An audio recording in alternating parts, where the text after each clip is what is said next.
This channel does not promote any violent, harmful, or illegal activities. All content provided by this channel is meant for an educational purpose only. এদিকে SIR শুনানিতে ডাক পড়লো CPM নেতা কলতান দাশগুপ্তের, অথচ এখনো হাতে notice পাননি। বিএলওর তরফে ফোন করে ডাকা হয়েছে বাম নেতাকে। বাবা ছেলের মধ্যে বয়সের ফারাক ৩৯ বছর, সেই কারণেই নথি চাওয়া হয়েছে কলতানের কাছ থেকে। ওনার বাবার নামের সঙ্গে বাবার এজের সঙ্গে ডিফারেন্স কিছু দেখিয়েছে, সেই কারণে ডাকা হয়েছে মানে ডকুমেন্টস কালেক্ট করেছি আর কি আমি। ওর বক্তব্য যে এসআইআর হিয়ারিং এর জন্য তো একটা নোটিশ পাঠানো হয়, কিন্তু তাকে কোনো নোটিশ পাঠানো হয়। হ্যাঁ, এখনও নোটিশ আমরাও হাতে পাইনি, শুধুমাত্র এই ডিসক্রিপেন্সি ক্লিয়ার করার জন্য যে ডকুমেন্টসটুকু লাগবে সেটুকুই আমি নিয়েছি। যদি নোটিশ আসে নিশ্চয়ই দেব। আমরা শুধু নির্দেশ অনুযায়ী কাজ করছি, এটা তো আমরা কিছু করিনি, নির্দেশ যেমন পেয়েছি তেমন কাজ করছি। তো নোটিশ যদি আসে ওনার নামে নিশ্চয়ই দেওয়া হবে। কোনো লিখিত নোটিশ আসেনি, ফোনে বলেছিলেন কিছু কাগজপত্র নিয়ে যেতে বলেছিলেন। আমি লিখিত নোটিশও ডিমান্ড করেছিলাম, গেছিলাম। বাবার বয়স, তার সাথে 2002-এর ম্যাপিংয়ে কিছু সমস্যা। আমি 2002-এর লিস্ট খুলে দেখালাম, আমার বাবার বয়স তখন 57 বছর ছিল, আর আমার 2002-এ নাম ওঠেনি। 3 সালে আমার 18 বছর হয়েছে।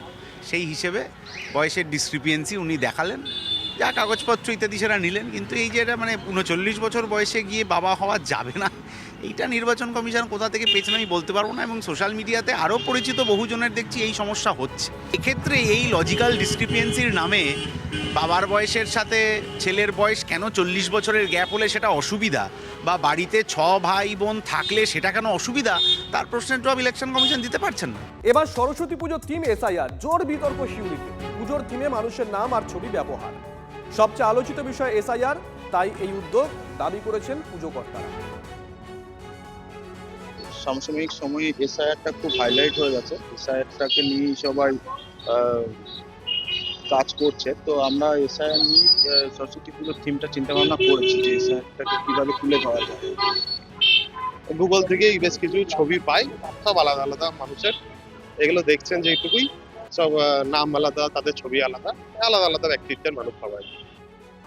পাগলের রাজত্ব তো পশ্চিমবাংলা, সেখানে কিছু তার উত্তরসূরি রয়েছে, তারাও হয়তো করছে। রাজনৈতিক বিষয় নয়, এশিয়ার মানে স্পেশাল ইন্টেন্সিভ রিভিশন টার্মটাই হচ্ছে খুব হাই পাওয়ার স্পেসিফিক ম্যাটার, যেখানে to clean up the voter list, at the same time to clean up the infiltrator from India. ওগুলো তো পারেই না, আইনগত বিধিবদ্ধতা আছে। কোনো ভোটার লিস্ট, কোনো ভোটার নাম্বার, এপিক নাম্বার, কাউরির ছবি দেখ আর না দেখ, এর ওপরে ইলেকশন কমিশনের বিধিবদ্ধ ডাইরেকশন আছে। আর এই মুহূর্তে নজর রাখতে হচ্ছে শালকিয়ায় পরিবর্তন সংকল্প সভায় শুভেন্দু অধিকারী। আপনাদেরকে ছবি দেখাবো আমরা, শালকিয়ার ছবি, হাওড়া শালকিয়া, সেখানে পরিবর্তন সংকল্প সভায় শুভেন্দু অধিকারী রয়েছেন, জেলা বিজেপি নেতৃত্ব।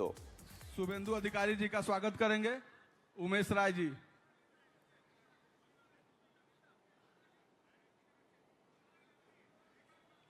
अब मुख्य अतिथि श्रीमान शुभेंदु अधिकारी जी का स्वागत कर रहे हैं उमेश राय जी।